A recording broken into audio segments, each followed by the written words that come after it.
Turnamen pramusim bertajuk Menpora Cup disambut gembira CEO Barito Putra Hasnuryadi Sulaiman.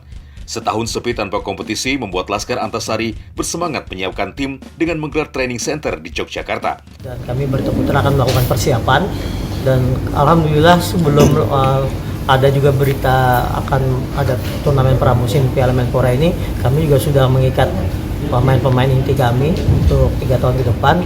Jadi untuk pemain insya Allah sudah lengkap, tinggal menambah di beberapa posisi saja tadi nantinya.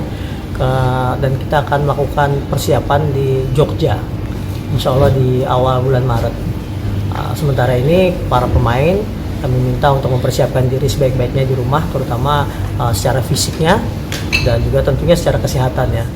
Di ajang ini Barito Putra dipastikan akan memberi jam terbang tinggi untuk pemain mudanya.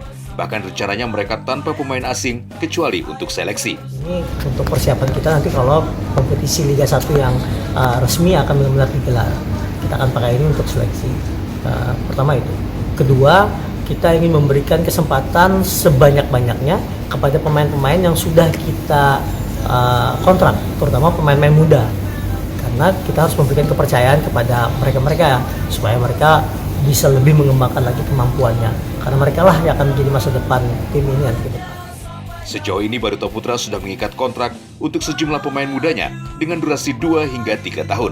Praktis pemain senior yang tetap dipertahankan tersisa kapten tim Rizky Ripora, penjaga gawang Aditya Harlan, dan gelandang jangkar Bayu Pradana. Dari Banjarmasin, tim liputan Kalsel 1net.